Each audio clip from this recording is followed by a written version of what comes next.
Boa noite.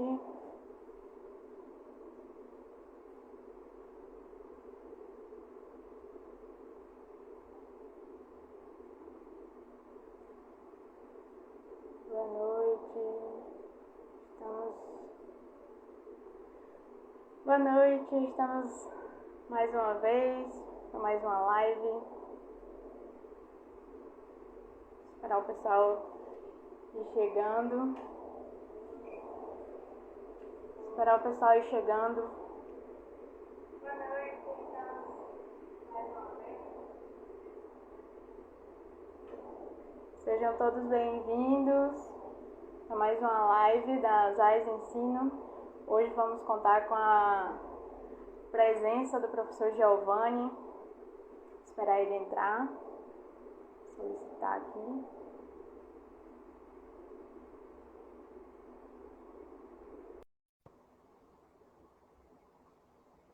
Vão me falando se vocês estão conseguindo ouvir direitinho, se o áudio está ok.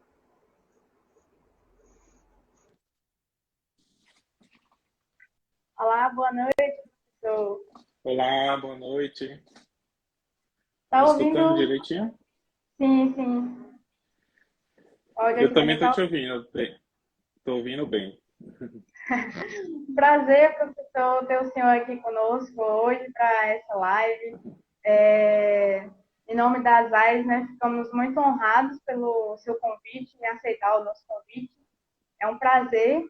Então, para quem não te conhece, né, vou apresentar o professor Giovanni Assunção. Ele é mestre e doutorando em fisioterapia pelo Unicid, especialista em fisioterapia em UTI pela Sagrafia e Cofito, coordenador da pós-graduação em fisioterapia hospitalar pela Faculdade Santa Casa, professor da Sanar Saúde e fisioterapeuta diarista do Hospital Aliança e Hospital Espanhol aqui em Salvador. Então, seja bem-vindo, professor. É uma honra ter você conosco. Joé, muito obrigado. Obrigado. Parabenizar vocês das AIS, né, por desenvolver essas metodologias, estimular formação, né, a discussão, a propor cursos. Acho que isso é bem legal. E com a pandemia, acho que é um método, né, de aprendizagem que ganhou forças que vale a pena a gente explorar. E eu que fico grato pelo convite. Para mim é um prazer falar contigo, né, com vocês do grupo, e principalmente sobre esse tema que para mim é tão motivador e que eu estudo já há algum tempo. Então vai ser um prazer esse bate-papo. Obrigada, né? Ficamos felizes.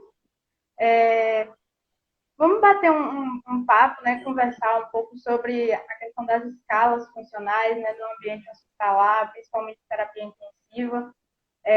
Teve algumas perguntas que o pessoal fez durante esses dias para a gente. E quem tiver outras perguntas também vão deixando aí no chat que a gente vai respondendo ao longo da live.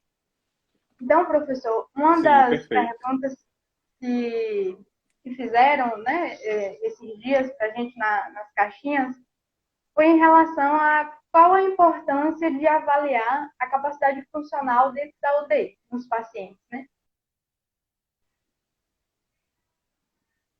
Joia, perfeito. Isso mostra assim a revolução, né, e a evolução que a nossa profissão de fisioterapia ela tomou, né? A gente tem uma profissão que é extremamente regulamentação.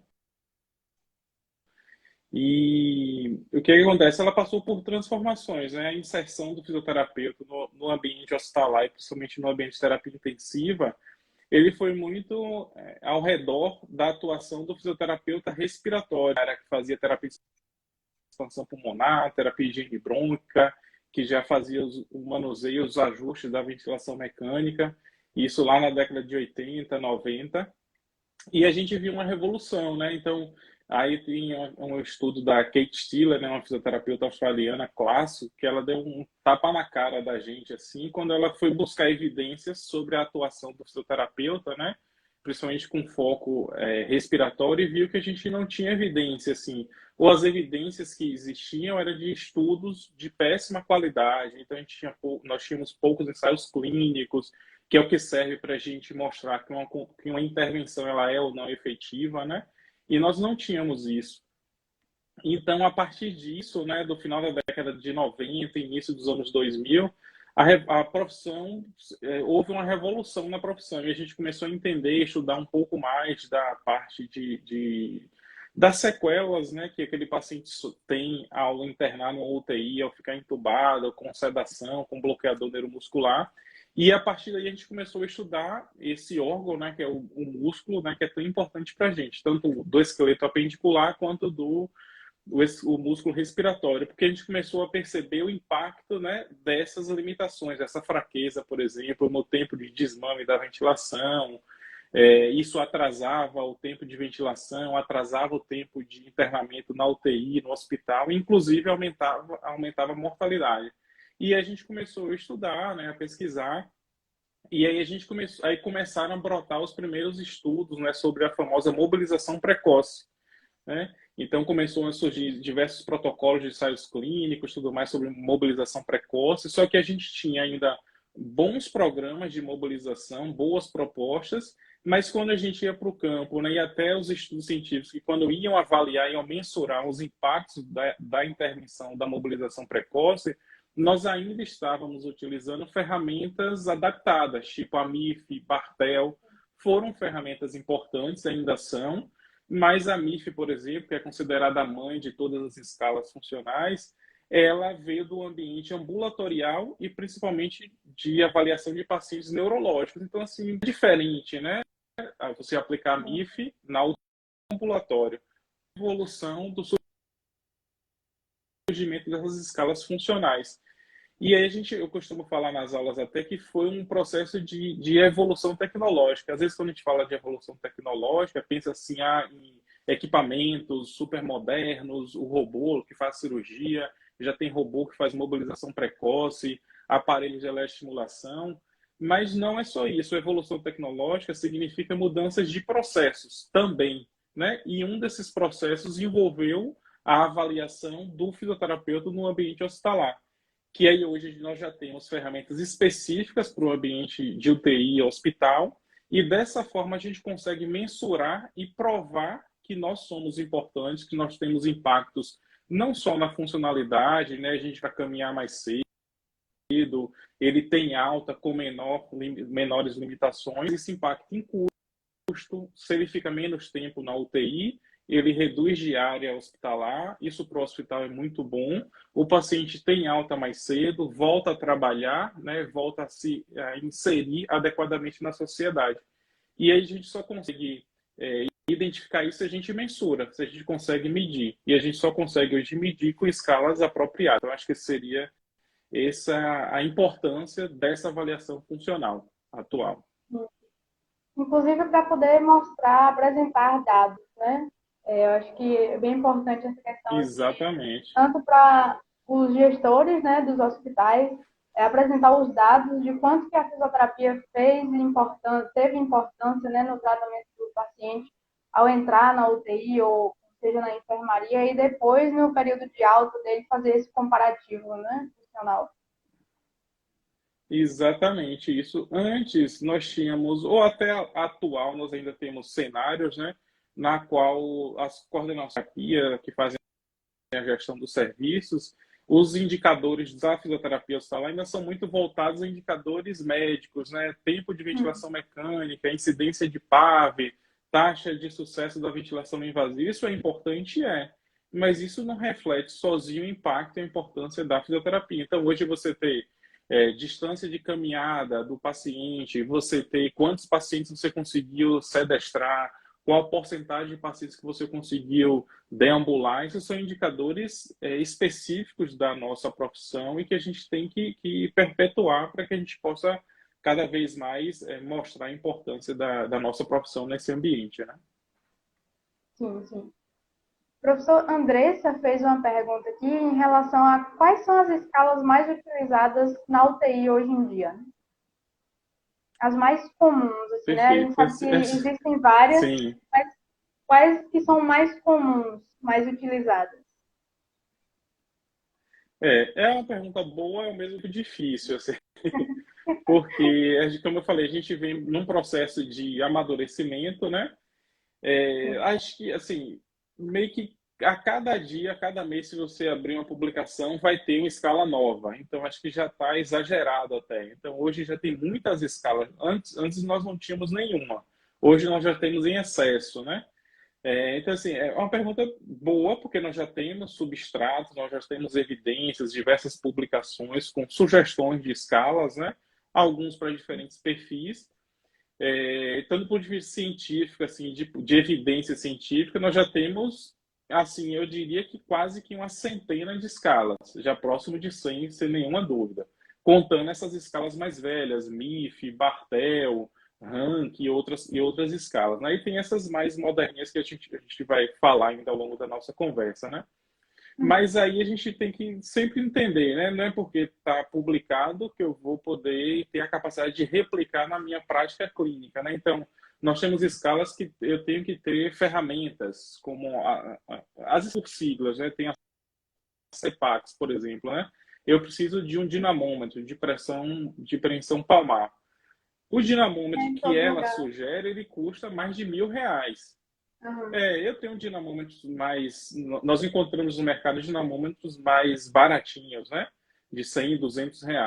O que ela sugere é de R$ 1.000. É um exemplo, né? Mais ou menos o custo, né? Tem outras escalas, assim, de uma forma geral, elas parecem simples, essas ferramentas, só que não são.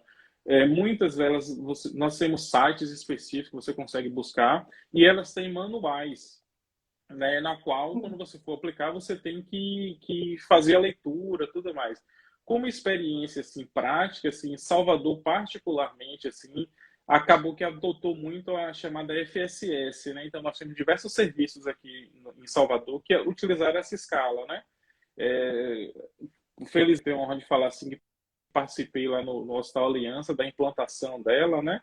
E de lá ela se disseminou. E é uma ferramenta de certa forma fácil e tudo mais.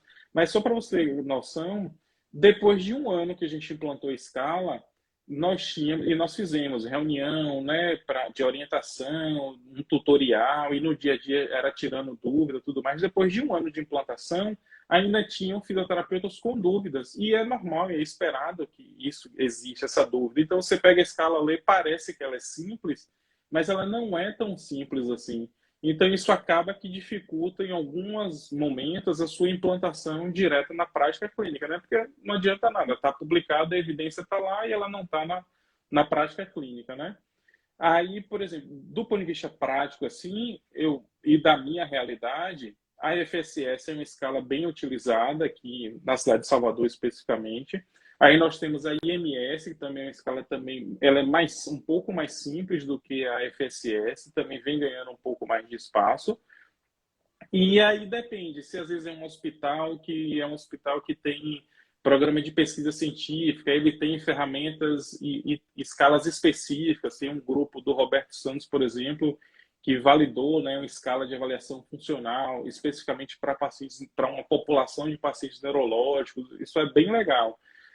Então, assim, é por isso que é uma pergunta fácil e difícil. Existem já centenas de escalas já publicadas.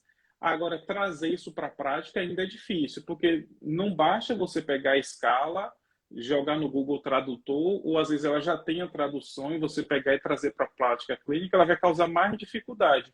E o intuito, quando você implanta uma ferramenta dessa, é que ela traga um auxílio para o clínico, né, que está atendendo ao paciente. Então, se ela vem dificultar a prática clínica, isso é um empecilho. Então, precisa de treinamento. Então, aí eu sugeria, do ponto de vista prático, a FSS e a MS são escalas do ponto de vista local, assim, bem, bem amplamente difundidas, né? Mas aí você tem PERM Score, já é uma escala mais completa, que avalia barreiras de mobilização, né? Que é um ponto importante. A PFIT também é uma escala super famosa. E aí a gente tem PFIT e FSS. Essas ferramentas, assim, é até uma linguagem nova para fisioterapia, porque, assim, a escala ela não é criada do dia para a noite. Eu não acordo inspirado, hoje eu vou criar a escala aqui Giovanni de mobilidade. Não, não pode ser assim, né? Tem que ter um critério.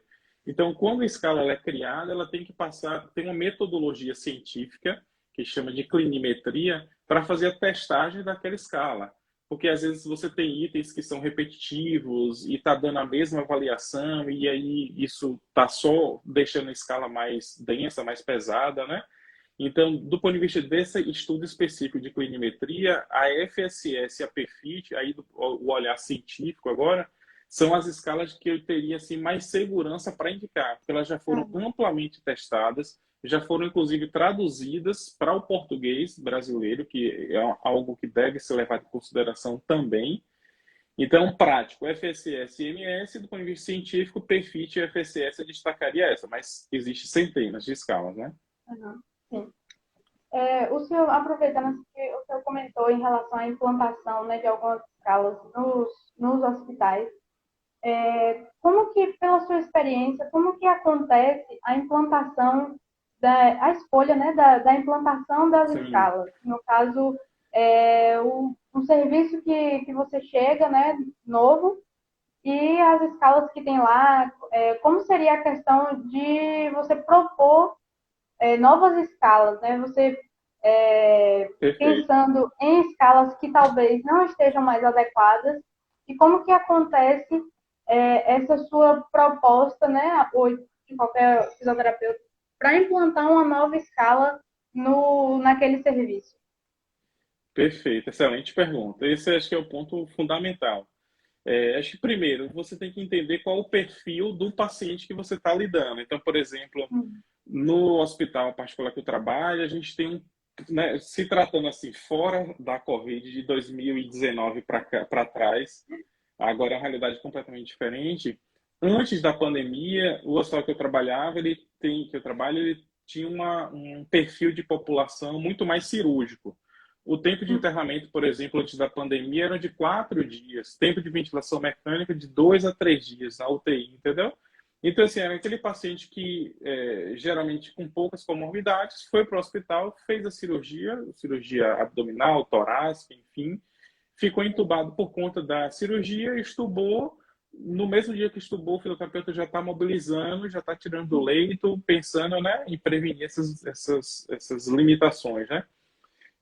Então, pensando nesse perfil de população, por isso que nós pensamos na FSS, porque é uma escala que avalia transferências, né, desde o leito até a marcha, e que era algo factível de a gente poder avaliar no dia a dia, não iria atrapalhar. Aí eu lembro que por volta dos anos 2018, 2017, eu fui chamado pela coordenação lá do HGE para dar uma palestra, né? Porque eles estavam querendo implantar uma escala. Aí eu fui apresentar. Na época tinha FSS, PFIT, MS. Qual é o perfil do HGE? Paciente grave, politrauma. Como é que eu vou aplicar FSS numa população de politrauma, TCE grave, o cara está entubado, sedado, né? Estratégia ventilatória em neuroproteção, tudo mais. Se eu aplicar lá, se ela dá o mínimo, eu não vou conseguir mensurar esses dados, né? Então, isso vai trazer alguma limitação. Então, para esse cenário, eu já devo pensar, beleza, eu vou aplicar em todo o hospital a mesma ferramenta, ou eu vou selecionar um ou outro local aqui do hospital para poder aplicar numa semi-intensiva, quando ele estiver já estubado, já estiver mobilizando, né? Então, acho que pensar nisso, pensar na ferramenta em si, o que é que eu quero? Eu quero investigar mobilidade, eu quero investigar força, eu só quero entender aqui se o paciente se movimenta, como que ele faz a sua mobilidade, né? Se ele anda, se ele senta, mas não quero muitos detalhes, só para a gente ter um perfil geral. E também, assim, entender se para implantar essa ferramenta eu vou ter que comprar um direito autoral, eu vou ter que comprar uma ferramenta como a CEPAX, que tem, apesar de ser a única que avalia a função respiratória, eu preciso do dinamômetro. Um dinamômetro só no hospital não dá conta, né? Do hospital todo. Então, tudo isso deve ser levado em consideração. Cortou um pouquinho ou não? Saiu normal? Não, para mim pelo menos está normal. Ah, tá. Beleza. Sim, Então, acho que importante. seria esses pontos de consideração, né, para a gente levar em consideração na hora de escolher uma ferramenta, né? Uhum. E a questão, assim, em relação a você levar essa proposta para o serviço, né? Seria, primeiro entraria com a questão de um treinamento total dos profissionais para eles irem se adaptando e só depois, de fato, estar implementado para todos. que Perfeito. até para padronizar Sim. a O avaliação, né, dos ideal, outros. isso. Aí o ideal é você, primeiro, na implantação, definir a escala, escolher aqui a ferramenta. Vou implantar. Não comece em todo hospital. Selecione nichos, né? Então, por exemplo, seu hospital tem lá 3 UTIs.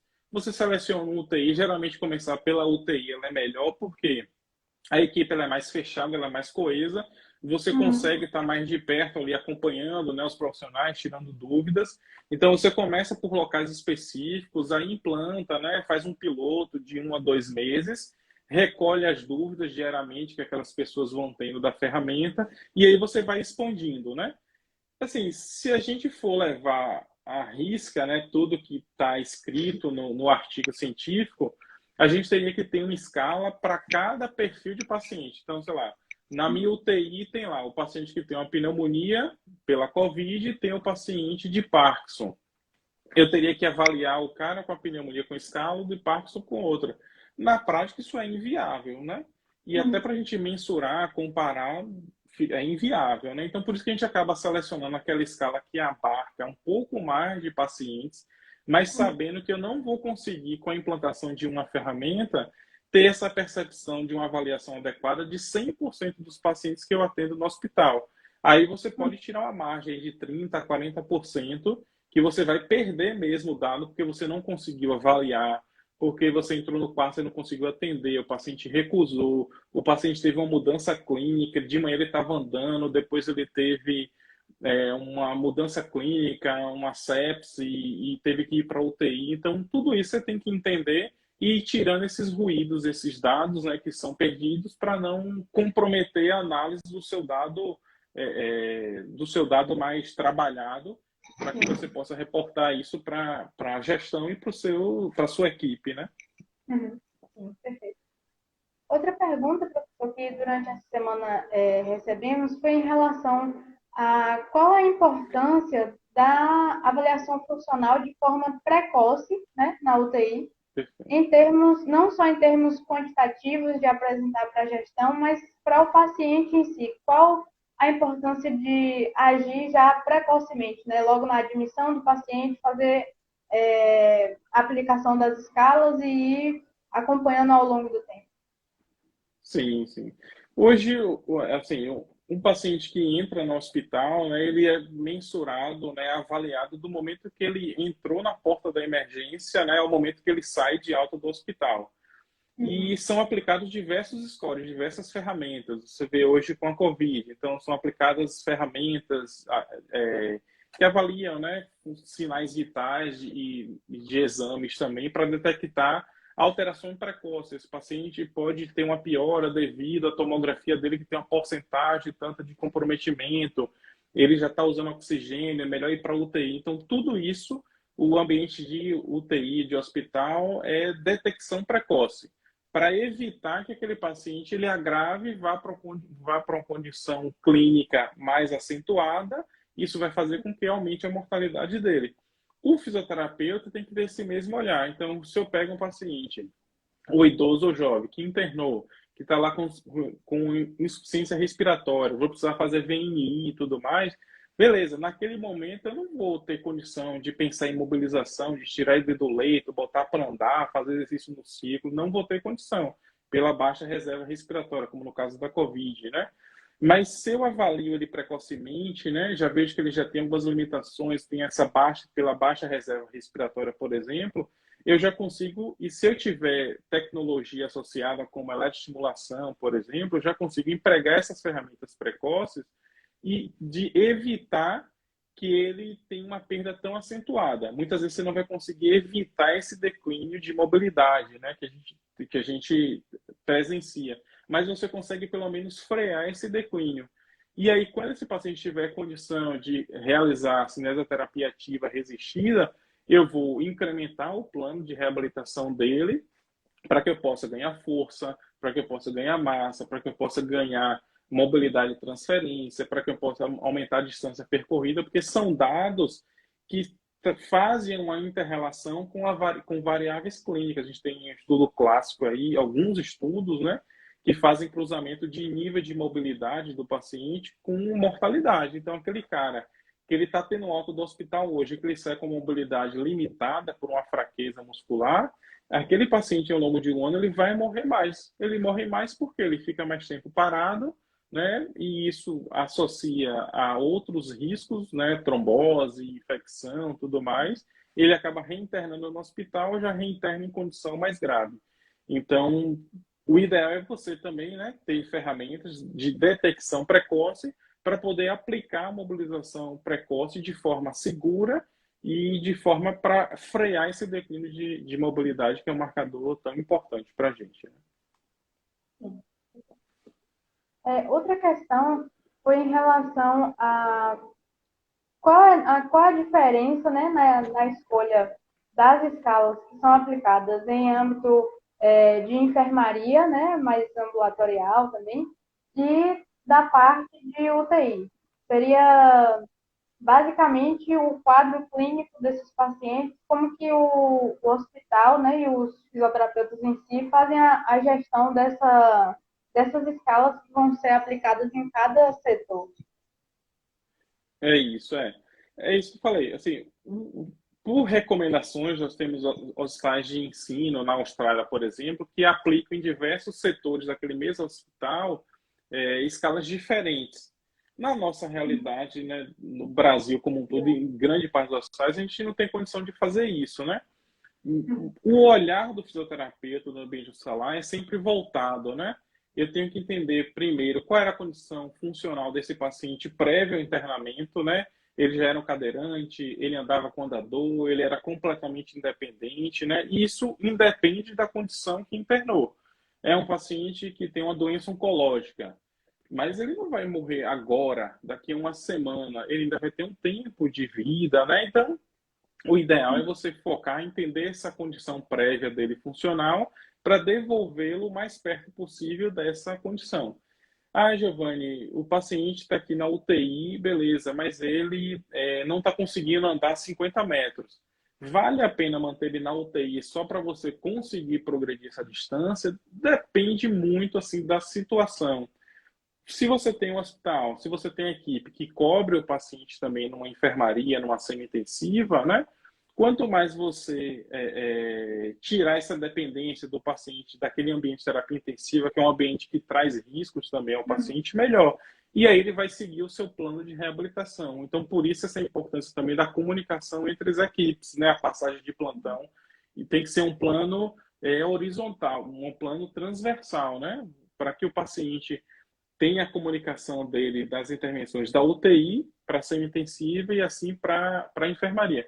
Eu posso estar mantendo a mesma escala, mas se na UTI eu não conseguia nem deambular com ele 50 metros, pronto, lá na semi-intensiva na enfermaria eu vou seguir o plano dele, vou avaliando diariamente e, obviamente, na grande maioria dos casos, a gente vai percebendo que vai conseguindo mobilizar. Lá na UTI ele não tinha nem controle de tronco quando estava em sedestração. Na semi-intensiva já conseguiu o controle de tronco, já está evoluindo para ortostase. E na enfermaria eu já estou conseguindo andar 15 metros com ele. Então eu apliquei a mesma ferramenta, né? E em cima dessas alterações e de outros métodos de avaliação também, eu fui progredindo o plano dele de mobilização, que deve ser sempre progressivo, entendeu? Sim.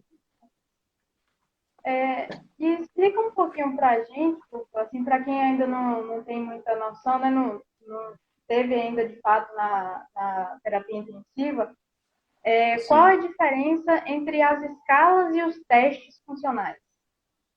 Sim, perfeito, perfeito. Então, as escalas, a grande maioria delas, elas focam em aspectos de mobilidade, que a mobilidade, pela a própria descrição da CIF, né, a Classificação Internacional de Funcionalidade, diz respeito a essa mudança de posição corporal. Então, tem uma mobilidade envolvida numa transferência no leito, né, que é o rolar no leito, ou transferência de deitado para sentado até a deambulação. E aí, geralmente, aí cada escala vai ter seu método de pontuação, de 0 a 10, ver o grau de dependência, com auxílio, tudo mais. O teste funcional, que são alguns também, teste de caminhada de 6 minutos, teste do degrau, teste sentar e levantar, a gente já avalia, né? Faz uma avaliação funcional, mas entendendo a resposta, principalmente de três grandes sistemas, né? Que a gente vê a união deles, a catraca fisiológica, né? Que é o sistema respiratório, cardiovascular e músculo esquelético. Então, eu posso ter lá um paciente cardiopata, uma insuficiência cardíaca descompensada, eu estou aplicando o teste de caminhada de 6 minutos, ou o teste sentar e levantar. Eu estou vendo a resposta dele ao teste, porque esse próprio teste ele vai me auxiliar na prescrição do exercício dele. Então, esse é um ponto fundamental. Com o resultado do teste, quantas repetições ou quanto tempo ele conseguiu executar, eu vou conseguir prescrever o treino aeróbio, por exemplo, ou o treino resistido também é uma opção. Um não exclui o outro, né? A aplicação de escala funcional de teste, ela não exclui você manter a avaliação de força muscular, de mensurar ADM. Se ele tem uma ADM limitada no joelho por edema, por exemplo, ou por uma contratura, como é que eu vou conseguir aplicar uma escala que avalia deambulação? Como é que eu vou conseguir avaliar o TUG? Se o paciente tem uma limitação de ADM. Então, eu também não devo esquecer das ferramentas básicas, né, que a gente vê na faculdade, que são, né, simples e tão repetitivas, que são também importantes. Né? Então, é uma composição, mas eu diria que com o resultado dos testes funcionais, eu consigo prescrever um exercício mais individualizado, né? E as escalas funcionais, elas servem para a gente entender a trajetória funcional daquele indivíduo, que geralmente é uma trajetória assim em um V, né? Você considera aqui o primeiro ponto, o prévio dele, que é o máximo da mobilidade, ele interna, ele cai, despenca, por qualquer condição. Aí, à medida que eu vou trabalhando, eu vou ganhando. Geralmente, o ideal é você terminar os pontos próximos, né? O prévio com o da alta, né? Geralmente, a gente consegue terminar um pouquinho próximo do que é o atual. Significa que a reabilitação foi bem efetiva. Então, é um casamento. Um não exclui o outro, tanto testes quanto escalas funcionais. Não sei se consegui ser claro, né? Sim, conseguiu. Só lembrando, se alguém tiver mais alguma pergunta, vão mandando aí. A sua tese, né, do mestrado, do doutorado, foi em relação assim às escalas funcionais, né? Teria como o senhor falar mais um pouquinho para a gente em relação à sua pesquisa, o que foi que você achou assim de mais importante, o que vem encontrando, né, de mais atual em relação às escalas? Sim, perfeito. Eu trabalhei especificamente com uma escala que foi FSS, né? Uma escala bem simples, ela tem uma pontuação de 0 a 7 e avalia a atividade de transferência desde o rolar no leito até a deambulação, com ou sem auxílio. Então, no mestrado, a gente fez uma metodologia de clinimetria que foi avaliar a tradução dessa ferramenta e outros critérios, né, de reprodutibilidade, efeito teto e piso, com a versão em português já. Esse estudo está publicado na Revista Brasileira de Terapia Intensiva e baseado no banco de dados dessa própria população do mestrado, a gente conseguiu identificar o que seria assim, porque assim, geralmente as escalas elas só têm pontuação máxima e mínima, né? Uma ou outra que tem subgrupos de população.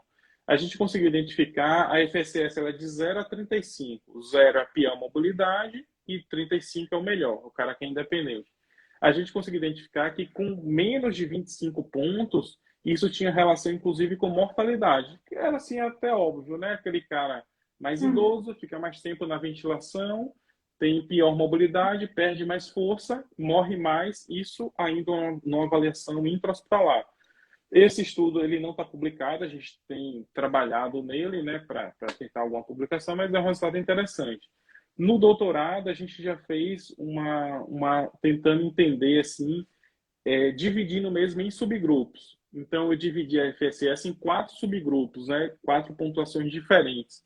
E para cada subgrupo era ofertado uma dose de exercício diferente. Então, por exemplo, o cara que tem um FSS de 0 a 16 é o subgrupo de severo, né, limitação, a pior funcionalidade.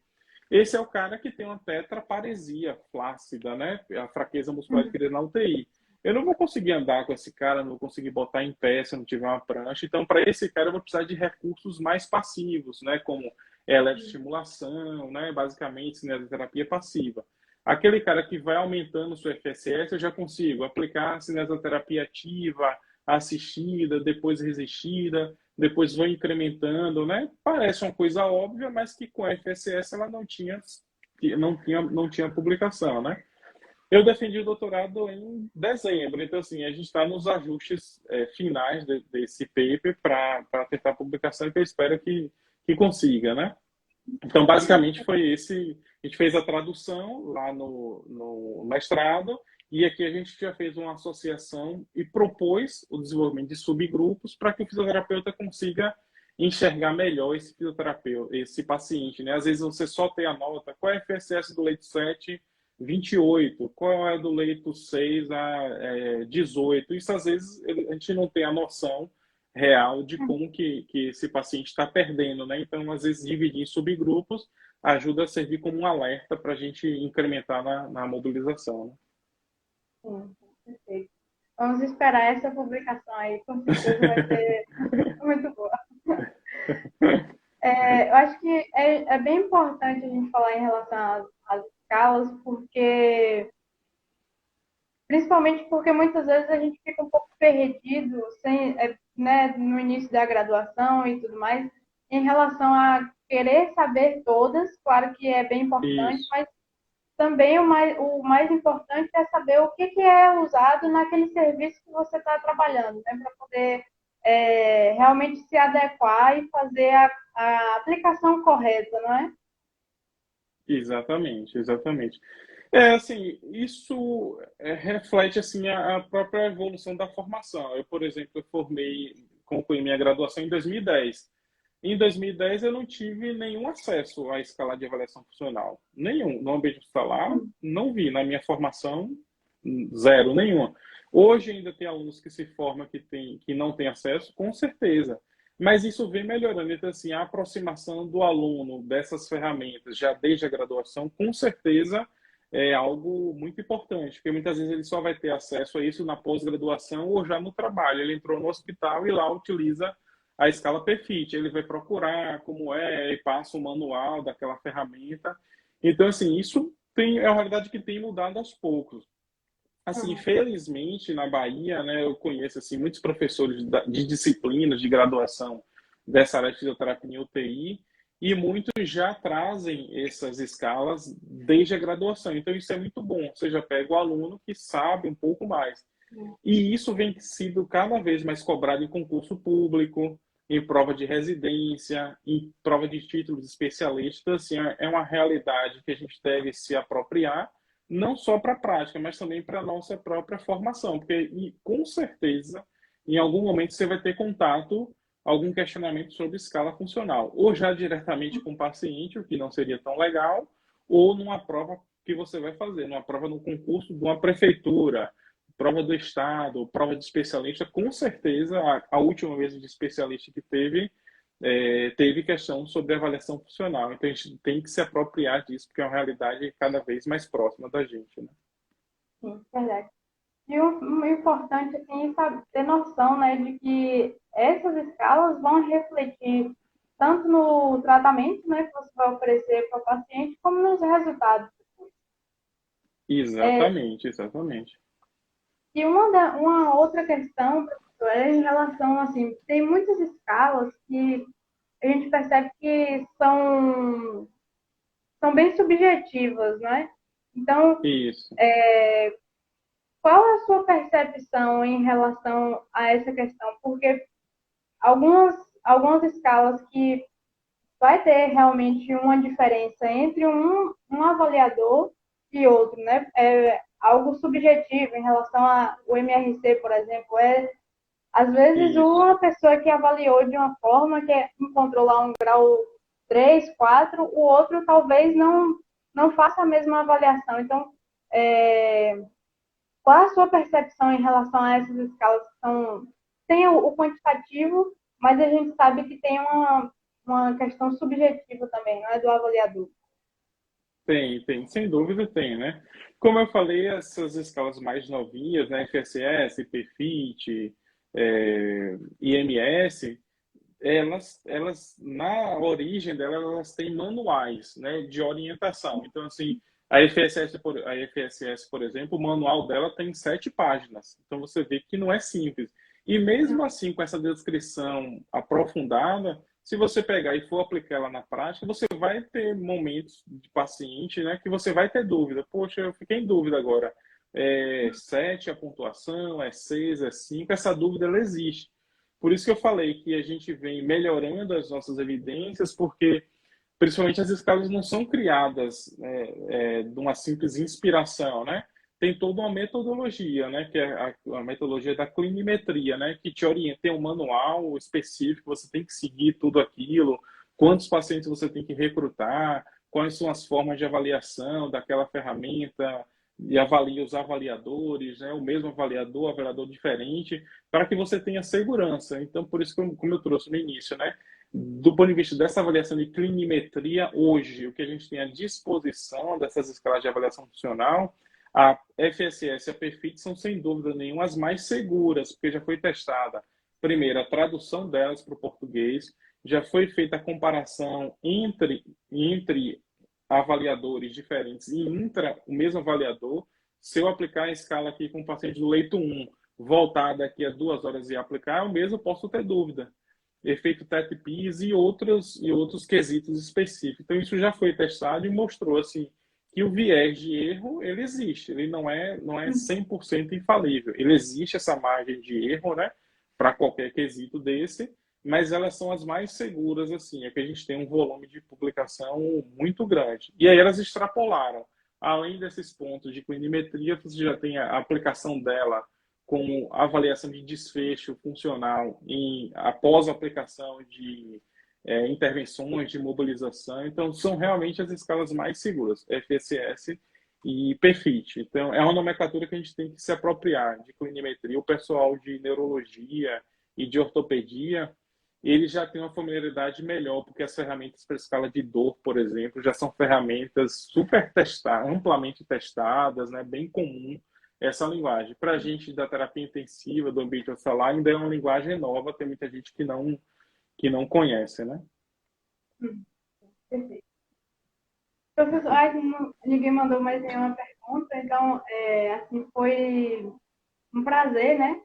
Eu gostaria de agradecer muito em relação a esses esclarecimentos, da importância, né, da avaliação bem detalhada dos pacientes, tanto na terapia intensiva como acho que em qualquer lugar, né, em qualquer ambiente que o fisioterapeuta vá, tem que ter sempre a noção da importância dessa avaliação, né, e as escalas são algo bem fundamentais em relação a isso.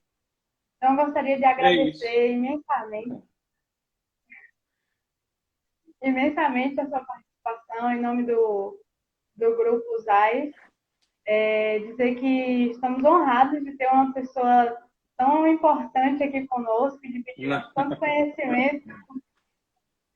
Tanto conhecimento, é um prazer.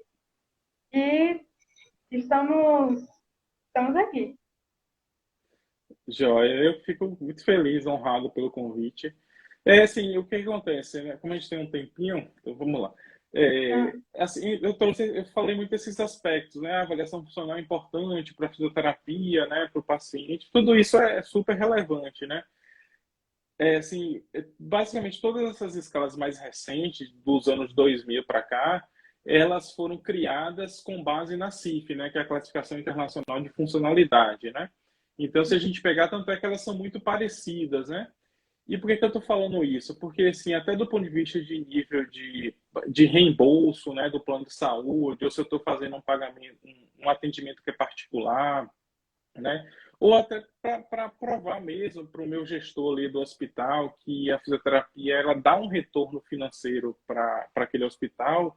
Isso é importante porque até a nível de seguridade social, de reembolso, né, de diálogo com os planos, assim, eles passam por auditorias. Essas auditorias, ele senta para discutir com você, ele discute a evidência científica. Então, ele vai dizer lá, poxa, Giovanni, por que você está reabilitando meu paciente, ao invés de você estar utilizando a FSS, você está utilizando a MIF? Esse estudo aqui já mensurou e viu que você não consegue avaliar os efeitos da sua intervenção. A MIF ela é muito ruim nesse sentido. Então, aqui, ó, eu não vou te pagar esse valor da sessão, não, que você aplicou. Então, tipo assim, parece algo assustador, mas é algo que está se aproximando, a gente está se aproximando desse diálogo, entendeu? Então, assim, quem não tiver conhecimento desde agora, né, quem não estiver buscando, muito em breve vai ter dificuldade. E como está cada vez mais ampliando a utilização dessas ferramentas, você vai chegar no hospital, vai ser admitido, vai chegar todo perdido, porque lá aplica MRC, aplica IMS, aplica TUG, aplica teste QMA de 6 minutos e você nunca viu isso. Então, se eu sou o gestor da fisioterapia e tenho duas pessoas para contratar, uma já tem a formação, fez um curso, tudo mais, já tem vivência, já fez uma publicação de tal ferramenta, completamente, essa pessoa está chegando muito mais preparada, né, para essa atuação mais moderna, né? A gente deu um pouquinho, né, tirou um pouquinho de foco, né, dessa avaliação funcional, principalmente naquele ápice da pandemia, lá no ano 2020, quando começou tudo. Mas agora, como as coisas vêm se organizando, a gente tem que, né, entender que a pandemia ela pode demorar um pouco mais para terminar, e a gente não pode esquecer os pacientes, não pode só pensar na parte respiratória. É importante salvar a vida do paciente e tudo mais. Mas e depois que você tirou ele da ventilação? E aí, você vai fazer o que com ele? Se você não avaliar, você não vai saber como prescrever o exercício. Uma coisa ela está casada com a outra, né? A avaliação e a intervenção. Eu costumo trazer assim, sempre nos slides que eu dou aula, eu trago assim, os slides, né? Avaliação, diagnóstico e intervenção. E geralmente o estudante de fisioterapia, né, e é normal, eu passei por isso, para ele é muito mais interessante buscar um curso de intervenção, de uma técnica, né? Porque ele vai aprender a técnica no final de semana, na segunda-feira ele vai no hospital e já consegue aplicar. Só que essa técnica, assim, se eu aplico diversas técnicas, eu não sei o que melhorou meu paciente, o que piorou, o que não mudou o desfecho dele. Então, primeiro, eu tenho que avaliar bem meu paciente, depois traçar o diagnóstico dele e a última etapa é a intervenção. A gente acaba pulando, é a etapa mais fácil, inclusive, a intervenção, porque eu já tenho a avaliação, os dados da avaliação, tenho um diagnóstico específico e vou, a partir desse diagnóstico, selecionar as minhas ferramentas de intervenção, né? E se a gente fizer uma pergunta aqui, quantos cursos de avaliação funcional específica a gente já viu divulgando? Pouquíssimos, são muito poucos os cursos, né? De cursos de diagnóstico, então, são raríssimos.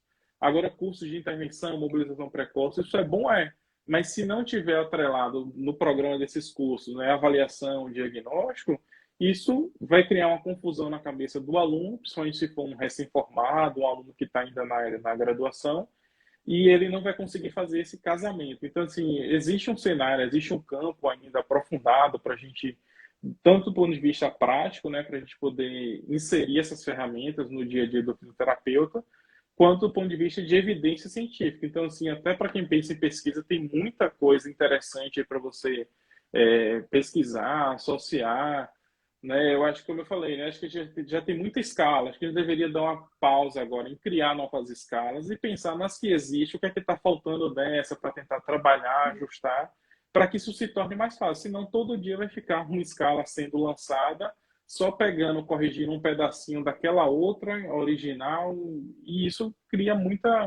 uma confusão muito grande, né? Então, isso também é um alerta que serve, né, de noção. Eu trabalho também numa sala de campanha, né? Lá, até então, a gente não tinha escala de avaliação funcional. Mas, por coincidência, hoje, eu acabei de mandar e-mail para a coordenação para a gente buscar um diálogo, para a gente começar a pensar em aplicar uma escala de avaliação funcional, principalmente pelo perfil dos pacientes atuais da pandemia, né? A gente tem muitos pacientes internados no hospital e na UTI, mas não é aquele volume de pacientes tão graves, né, que ficam muito tempo na ventilação. Então, hoje a gente já consegue mobilizar, tirar o paciente do leito, isso é importante. Então, se eu aplico uma boa reabilitação, eu tenho que aplicar um bom método de avaliação, né? Se você não sabe, comece pelo mais simples, pelo MRC, o teste de força muscular manual, mensurar ADM, enfim, e depois você vai, né, desenvolvendo a capacidade até utilizar ferramentas mais robustas, né? Acho que essa é importante destacar também, né? Sim.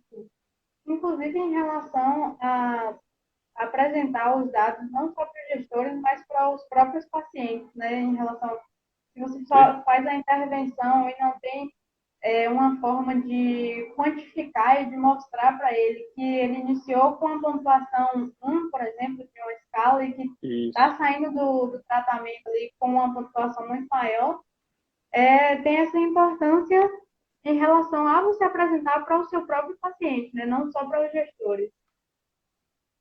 Exatamente. Hoje a gente já tem relatos de alguns hospitais que na porta do leito da própria UTI, você tem lá a identificação do paciente, né? Nome, data de nascimento, aquela identificação básica, né? E você tem reloginhos de mobilidade. Então, o paciente tem lá esse exemplo de hospital que usa MS. Então, aquele paciente do leito 2 tem um reloginho lá e MS dele é 6. Então, eu sei qual é o nível de mobilidade que o meu colega anteriormente conseguiu avançar e eu, no mínimo, devo manter aquele nível ali. Se eu não conseguir progredir, eu vou justificar. Ou o paciente piorou clinicamente, ou naquele dia ele não quis, né, progredir a mobilidade, sair do leito e tudo mais, ou para evitar simplesmente esse olhar arbitrário do fisioterapeuta de, às vezes, no achismo, né? Eu acho que seu João do leito 2 não consegue andar. Mas Sim. você testou força, viu a função cognitiva, que é muito importante. Não, você chegou lá, seu João está acordado, cooperativo, tem uma fraqueza? Tem. Mas você conseguiu botar em pé, conseguiu transferir para a cadeira, aí já conseguiu, em cima disso, prescrever um treino aeróbio com ciclo, à tarde já evoluiu para uma cinesioterapia resistida, né?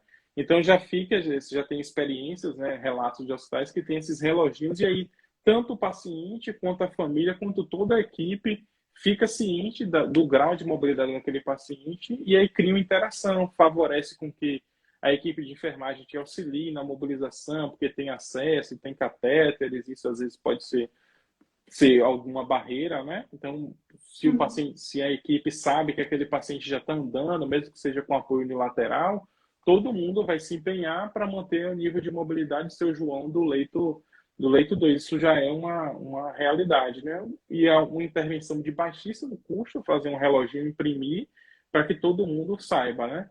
Na minha realidade, a gente acaba deixando isso na evolução do paciente e na passagem de plantão escrita que a gente faz, né? Acaba que fica um pouco restrita só a equipe da físio, né? Mas acho que o válido é a gente expandir isso para as outras equipes, sem dúvida nenhuma, e para o próprio familiar também, né? Eles ficam super contentes quando a gente relata que avançou, que conseguiu botar em pé, conseguiu deambular tantos metros, é bem gratificante, né? Sim, com certeza, até para eles perceberem, né, e ajudar nessa questão Sim, da interação do próprio paciente com o tratamento. perfeito, exatamente, exatamente. Perfeito, professor. Excelente, excelente seus esclarecimentos. Se tiver mais alguma consideração, ainda temos aí um. Tem um tempinho, né? Joia. Não, eu agradeço, fiquei muito feliz com o convite e falar de algo que eu não só estudo, mas aplico na prática, acho que fica muito mais verdadeiro, né, o discurso, isso é Ah, bem, bem interessante, né? sim. E assim, eu coordeno, né, lá a pós-graduação de fisioterapia hospitalar da Faculdade de Santa Casa, e lá, inclusive, a gente preza, né, da qual você é aluna, né, e pode Sim. falar bem, a experiência, né? Lá a gente tem disciplinas, né? A gente, dentro do nosso plano, né, de disciplinas, tem os momentos de avaliação, de aula de avaliação funcional, no hospital, no estágio supervisionado, a gente tem também essa oportunidade, né, de aplicar, de sugerir ferramentas, então isso é importante, né?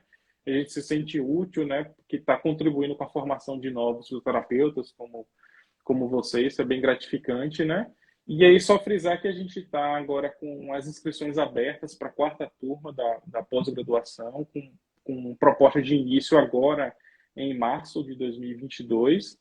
E nós estamos aguardando, né? Quem tiver interesse, né? Uma área que está super em alta, até pensando no mercado de trabalho, uma área super em alta, a área de fisioterapia está lá. A gente tem aí um hospital prestes a ser inaugurado, né? Aqui em Salvador, tem outro hospital em ampliação.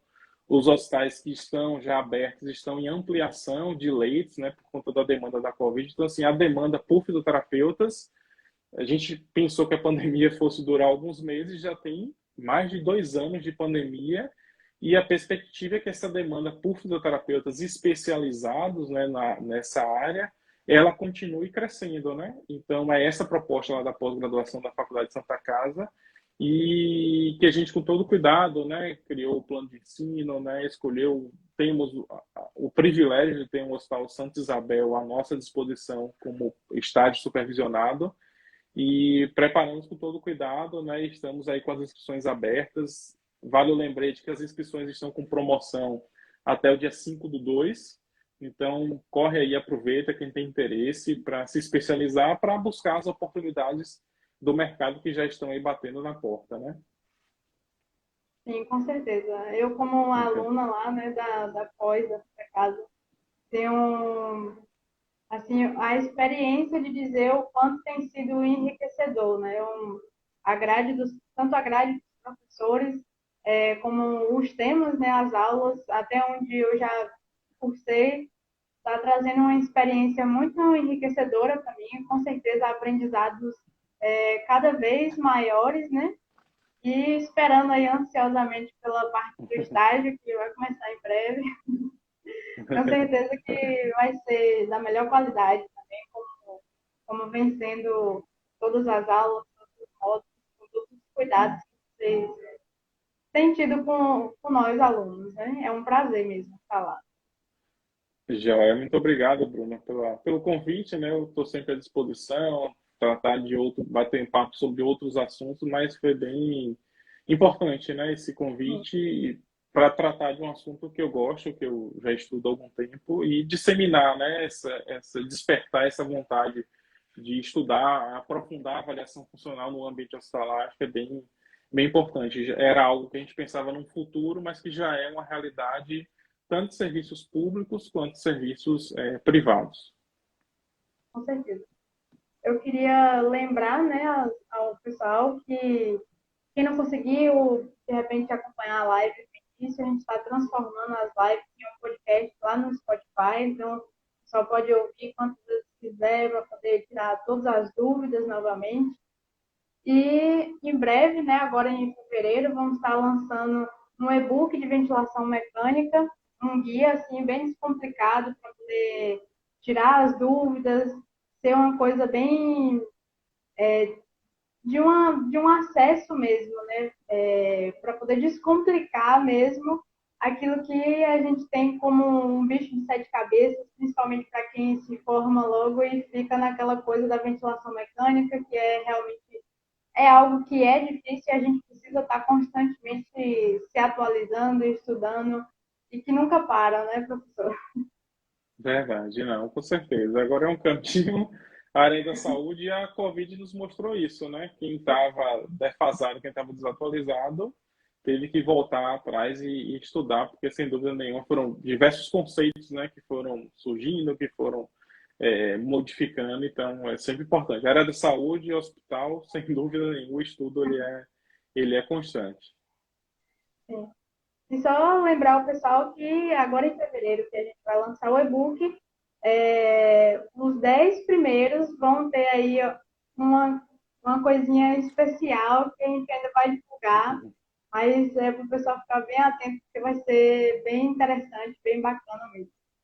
E mais uma vez, pessoal, agradecer, dizer que é uma honra em nome meu e das AIS, né, das meninas que são minhas parceiras aqui nesse projeto, que é a Andressa e a Vanessa, agradecer pela sua disponibilidade, por compartilhar todo esse conhecimento conosco e que estamos juntos aí até qualquer hora, qualquer outro assunto que a gente possa estar aqui novamente.